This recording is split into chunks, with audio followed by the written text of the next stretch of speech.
Okay, everyone, welcome to Nothing But Worry with Lance Ash and Bonnie Ash. Hello. We're recording this in unusual circumstances because basically we put it off to the last second. So it's midday on Sunday, and I go back to work tonight. I've already slept about 5 hours. Or was it 4.5? What time did I go to bed? 4. It was 9:30. So 4.5 hours, basically. All right. So it's not that big of a deal then. All right. So let's see. Let's recap everything so far. My beard is coming in nicely. I'm just growing in the goatee this time. I started when we were on our trip away on Halloween weekend. It took about a month for it to fill in nicely. And over my vacation last week, we watched Dune Part 2. So we decided to rewatch the first part of Dune. And we got, I think, about halfway through last night when we finally decided to call it quits. Let's see, what else is going on? What's on your end? Well, you know I'm reveling about the adjuster, right? We really shouldn't draw too much attention to ourselves on that score. Oh, I don't know. I think it's a great subject. But we're just one of 250 million people who have complaints. So. I'm a little bit.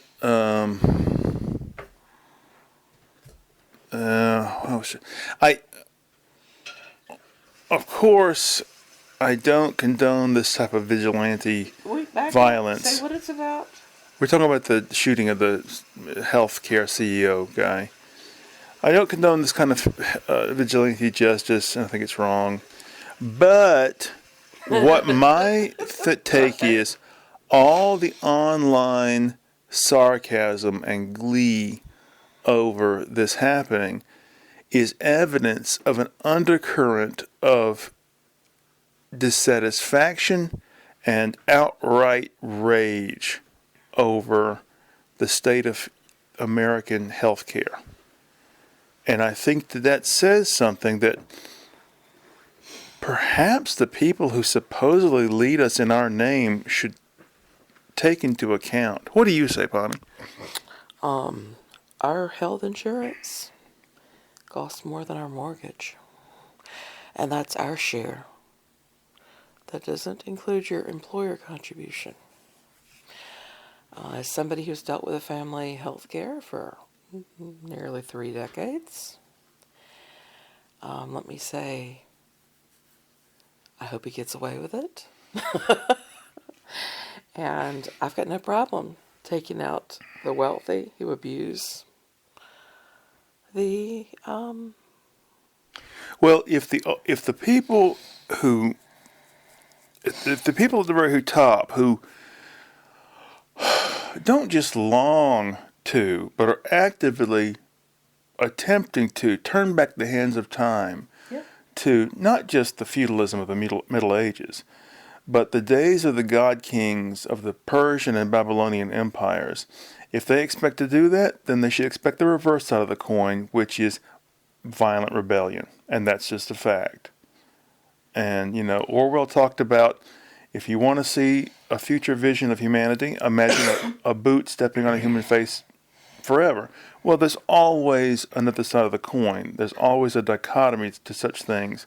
And that is, you're going to have peasant rebellions and that sort of thing. So, the incoming administration, Trump 47, has 14 billionaires to date. 14 billionaires joining the administration, either in a cabinet or advisory position. Billionaires. Another 4 or more. And these are just the ones I could count up this morning. So, yeah, we are run by an oligarchy. At what is that word? Kakistocracy. bunch of idiots, gerontocracy, bunch of old men. We're run by greedy men who want to be worshipped. You have only to look at the Trump rallies and the cult of Elon to see this. And they do it at the expense of everyone else. Well,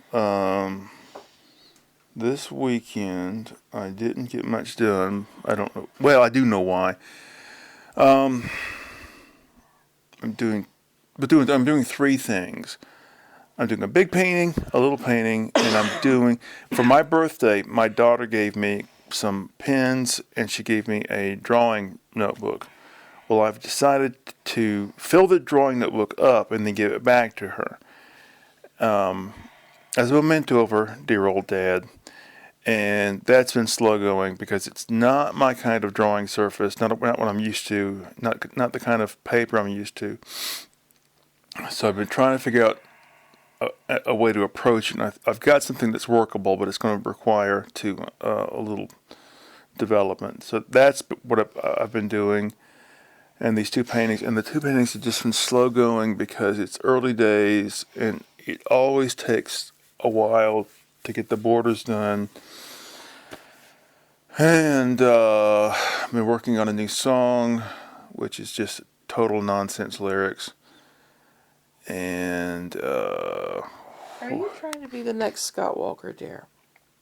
No, it's just that I got, years ago, I just did songs that were just total nonsense. And then I went through a phase where the songs were really meaningful. They were personally meaningful, and they had depth, and they had lyrics that made sense. And it's a lot of hard work, I got to tell you. So I decided, for this new album, I want to do just funny songs, silly songs. Well, that's hard work too. So, I'll tell you something that happened about a week ago. Okay, starting several months ago, I started just becoming obsessed with Pinterest. I go on there every day, and I find all kinds of great images. For some reason, I can't remember which came first, but basically, a picture of Chief Irontail popped up. I think that was what popped up first. Or maybe it was a picture of a different American Indian. But it was dated 1903. So I started looking up stuff from 1903, and the picture of Irontail came up, and I found out he was the model for the Buffalo Nickel. And I started looking up that, and blah, blah, blah, blah. So finally I became obsessed with that. So this weekend I was determined to go buy a Buffalo Nickel. So there's a pawn shop up the road called Thornton's Pawn Shop, and they sell coins. And I was just expecting to pay about $5. Well, they had them on sale for $1.50. Had a great big box of them, and he had this red velvet pad that he laid out on the counter so I could spread the coins out and pick what I wanted. I found one from 1937. It's pretty good condition. I mean, you can still see the features of the head on the front and the buffalo on the back, but pretty good. So I got that. And then I got worried when I got home. I wanted to carry it around like a good luck token. So I thought, it's going to get beat up in my pocket. So I cut the tip off the finger of an old glove, and I made a little bag for it. And so I'm gonna start carrying that around. And I'm very pleased with it. So anyway, You went down a rabbit hole this weekend of looking up a particular year. 1913 or something? Well, basically 1903 through 1913, that era, after the fin de siècle and before World War One, that was a unique time in American life, American politics. We'd already established an empire with the Spanish-American War, but it was before World War One where we became the dominant global superpower. Well, that's really true. But World War One really put the the polish on it. And I tell you, like I said, we were rewatching Dune, and I can't tell you. I don't know. I forgot most of it. That's funny. As I was watching it, I actually started remembering a lot more of the original Dune in the 1980s. Mm-hmm. Because I kept going, didn't he say such and such at this point? And didn't they forget to add in the same things? And I was asking you about stuff that had been in the book. Yeah, it's interesting. They shit all over David Lynch's version, which I think it is a clumsy film, but I still like it. And I thought he did the best he could with what he had. We've seen it, what, half a dozen or more I've times? seen it. Easily. I've seen it 6 times easily. Yeah. Easily. But so many of the lines from his version are in the new one, and anyway. Now, when you went to see the original movie, what happened? Okay. To do that book properly, you'd have to do at least a 4-hour film, which is, of course, what they've done with the new one. But the studio was so worried. They put so much narration in the David Lynch version, but that wasn't enough. The studio was still worried that people wouldn't understand all the terminology in the movie. So when I went to see it, there was an usher standing there with a great big stack of paper, and he handed out these pages to everybody who came in. They were glossaries of all the terms that you're going to hear in the movie. I've saved that for 40 years. I've still got it in my scrapbook. And people see. I taped it into the scrapbook, and people go, "Oh, you've ruined the resale value." I didn't keep it for resale value. I don't think to myself, "Well, Jesus, one day I'm gonna pay off my kid's college with this piece of paper." I don't think in those terms. Okay, that's a Republican mindset, to put a dollar amount on every single aspect of human existence. Those trees in Yellowstone National Park, they have no value unless we have the opportunity to cut them down. That's the mindset, It's the James Watt thing. Well, what's the point even having the department that I run? Because Jesus is coming back any day now. Famous quote by James Watt. Former Secretary of the Interior. Mm-hmm. Under Reagan. Oh, me. Speaking of money, I got to quantifying everything. We're basically losing a week's worth of groceries with the increase of the insurance rates.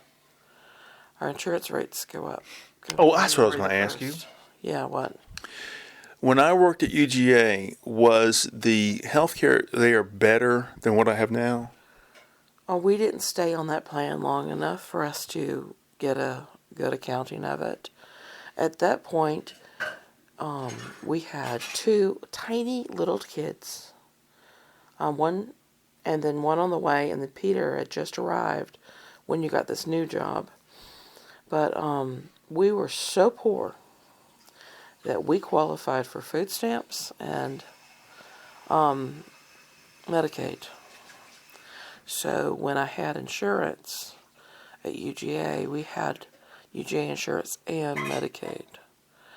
And at that point, you had not gone in for your next surgery, which happened after you got at the post office.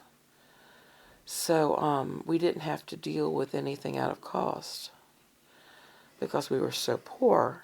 And mind you, we're working at a state of Georgia institution, and we were so poor that we qualified for benefits. Yeah, that first year I worked at UGA, I wasn't a full-timer yet, so I couldn't work. I had to take a month off after a year there, so I wouldn't qualify for benefits. No, you did have benefits. Well, anyway, we went down to the food stamp people and said, "No, this is proof. I'm going to be off work for a month." And they said, "Okay, well, we're going to double your food stamps for that month." Okay, so Bonnie and I went. We used to shop at Kroger and for our groceries, and so we walk in there with double what we normally have, and we were walking around like peasants come to the big city, and we're like, "Oh, what do we do? What do we do?" And finally, we separated for a second, and I walked back to Bonnie and I said, "Let's just spend it." Okay, so Lemon pasta. right, we just got what we wanted, and it's just like a splurge. It was indulgence. And That it was really funny. We were going through a period, even when the children were little, even after you got a job at the post office, my goal was to see how many groceries I could get so that it would be, if we spent $100, I wanted to get more than 100 items. And so at that point, you could buy mac and cheese for 25 cents each in a box. Mm-hmm. And we could buy frozen spinach. And I had it parceled out. I had everything in the house literally bagged out according to the size of the meal. When I would get home, I would lay out everything on the kitchen table into meals. And it would be anything from grits to mac and cheese to soup, whatever. And I would bag up the components of a meal into one of those plastic grocery bags. And I would mark it lunch or breakfast or dinner. And so when I reached into the pantry, I would just go into the section that said lunch and pull out what I needed for lunch. And on the tag it would say 1 cup of milk, 1 cup of frozen spinach, for example. We were dirt poor, even when you first started working at the post office. we also got WIC. Remember, talk about that for a second. WIC is, to date, the most efficient government service there is. They have determined that time and time again. I breastfed both of our children. So having breastfed both of our children, not only did our children receive supplemental food, I received supplements.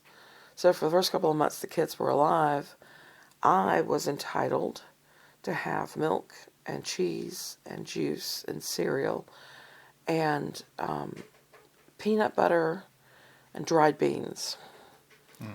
And I would go and I would buy whatever I could max out. There was a whole list of approved things. And so I would go in and I would get the store brand with the maximum quantity of ounces for the cereal, whatever I could get of the juice, and it was always the 100% juice. I would get the largest can of it. And back then you didn't have these options for plastic things. You had to get these huge multi-quart size things. And then when the kids started moving into solid foods, then they were eligible to receive a certain amount of little supplemental things, the dry cereals, and then later on milk and juice and such. And that was a fabulous system because that saved us easily $100, $200 a month. I remember those Gerber rice cereals you'd mix up and feed the kids with a spoon. I remember Reed eating those. Oh, well, let's see what else is happening.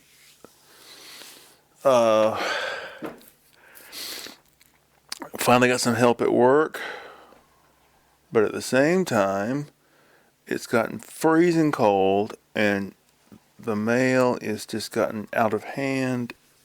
Oh my God, it's just, the last 2 days I worked my ass off. I worked so hard, I got sick. At one point, I strained to do something and I saw stars. Now, your regular boss hasn't been here this week. Yeah, our our regular supervisor's husband died, so she's been out. She'll probably be back this week. She's how old? What, in her 30s? She's got to be in her 30s, yeah. So, listen, I got to get some fingernail clippers, so I'm going to sit this here and let you. No, you pause it. All right, I'm going to pause. So I'm back, and Bonnie introduced me to this song. I'm sure everybody out there's already heard it. It's called Helen Back by Bashir, what is it? I don't know what the name is. I can't remember. Anyway, I really like it. It's really bouncy. And I was trying to figure out what it sounded like. And I finally figured out this morning, just now while I was brushing my teeth, he sounds like a male Sade with that sort of breathy voice. You know, it's not a hoarse voice, but it's still sort of on the edge of hoarseness or breathiness. That'd be great to do a duet together. But yesterday, or day before yesterday, that man would melt in his presence. That man would Melt in her presence, yeah. Maybe. I know you would. I wouldn't want to bother her. I'm sure she has people that's bothering her all the time. One of the guys in Sade's band said that the reason that they did albums so infrequently is because she just got sick of being Sade, and she would want to go off and be by herself for a couple of years after all that attention.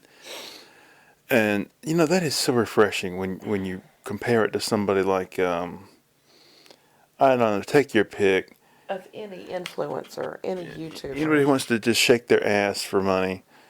But when I first heard the song, it reminded me of the song Popcorn by the band, I think it was the same guy who wrote Mana Mana. But anyway, and I was thinking it was in a movie.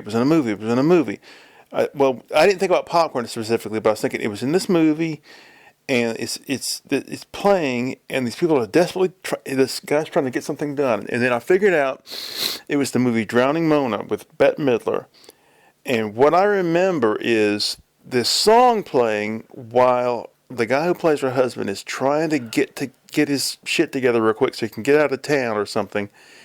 So I had to look it up, and I found it was Popcorn. I was like, that is really weird because the song doesn't really sound anything like it, but I think it's the same key basically, and there's a sort of rhythm to it. But anyway, I wouldn't mind seeing that again. We watched the part where she hits him in the head with the frying pan. Jeez. Do you remember it now when you saw that? No, I didn't. Not at all. I remember that we watched it. I remember that it was over at the old house, and that's it. The way that guy acts, he is so scared of her.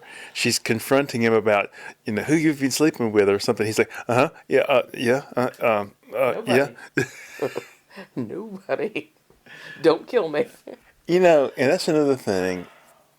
She is the sign of a genuine actress or artist is one who's willing to appear without makeup, or one who's willing to appear less than glamorous. Did you notice that in Dune the mother didn't wear makeup? Yeah. I thought that was good too. I thought it was really good. Because I remember Francesca, what's her name from the first one, was always highly made up. Yeah, she was just always really gorgeous. And oh shit, there was somebody I was thinking of. I haven't worn makeup in I don't know how many years.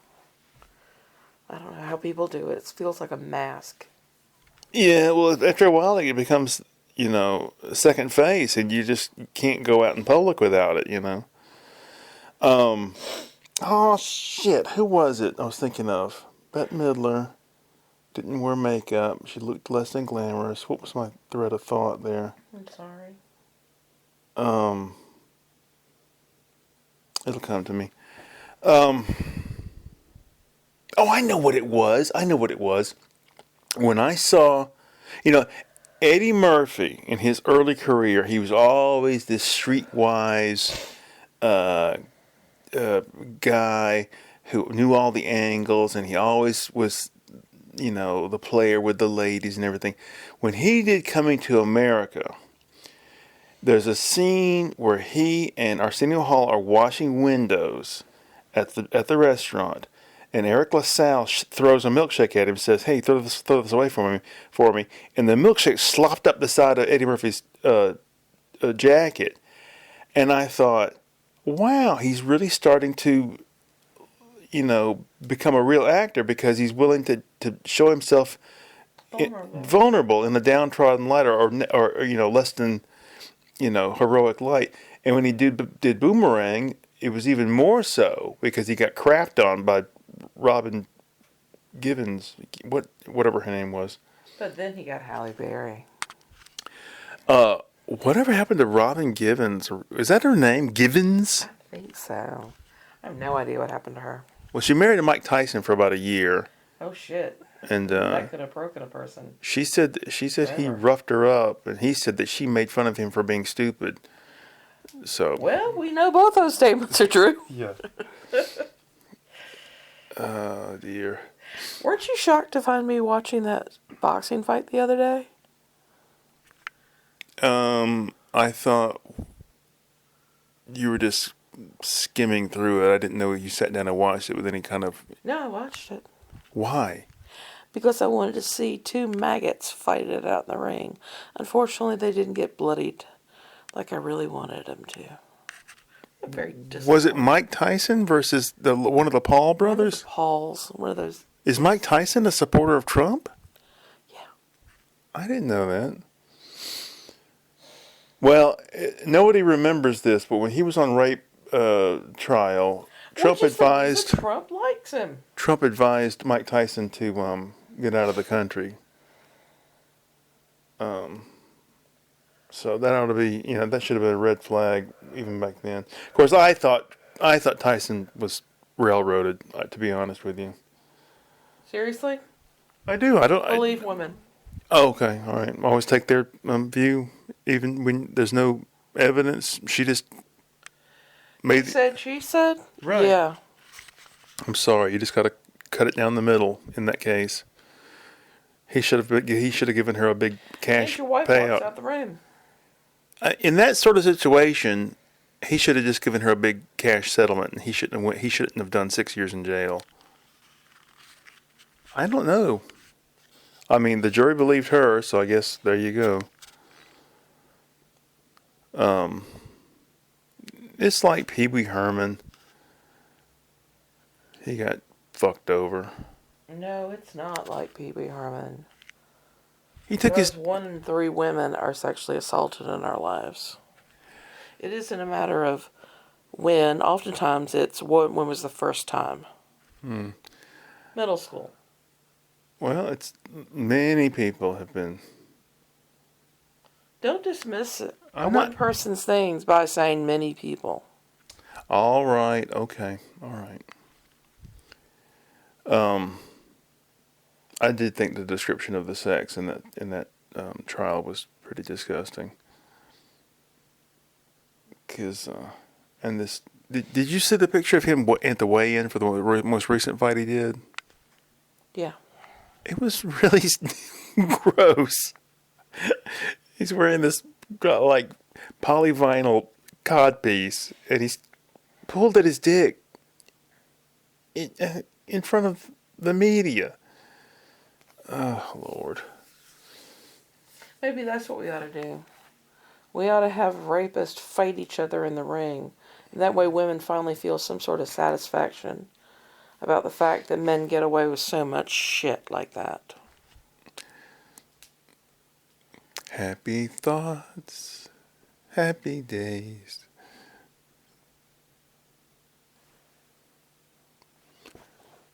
Who's another celebrity that was accused? Well, you mean like the president-elect? Yeah, but somebody else. Charlie Chaplin wasn't accused of rape. He was accused of father. Child. Yeah. Fatty Arbuckle was not even accused. He was just gossip and ruined his career. You guys are so worried about careers being ruined. And there are rape victims with lives being ruined. Well, okay, I'll give you an example. I completely agree with the woman in the Pete Hegseth case. I think he did it and doesn't even remember it. He's so drunk.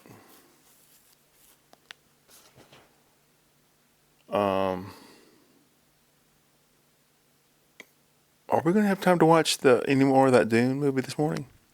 If you want. Got to make this video, post it, and get back to bed. I'm tempted to eat something. Oh, that's another thing I was going to say. Bonnie made homemade spaghetti sauce. Because I was thinking, when we rewatched Dune, we ought to have a big meal, but we didn't have the money for takeout this time. So I said, well, let's have spaghetti. I haven't had spaghetti in forever. So Bonnie said, well, I know how to make a homemade sauce. It was really good. And we had homemade bread with garlic baked into it and a salad. Didn't have any dessert. Didn't really need any. The bread was really good. Bonnie didn't like it for some reason. I don't know. I think I've lost my taste for roasted garlic bread. What about roasted garlic? That was the whole thing. I've got my taste for bread, don't have a taste for roasted garlic bread. So we used to roast garlic, and he'd pull the clove out, and you'd pinch it out of the little shell sleeve, whatever you want to call it, and spread it on. It turns soft, and you can spread it like butter on the bread. We had that at the old house when my sister was still married to her first husband, and I don't think he liked it too much. It was too outre for him.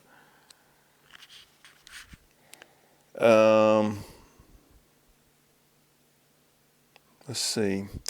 I think the mood has gotten cold in here, so apparently I said the wrong thing, everyone. Are we done? Oh, I thought you wanted to watch Dune or something. Okay.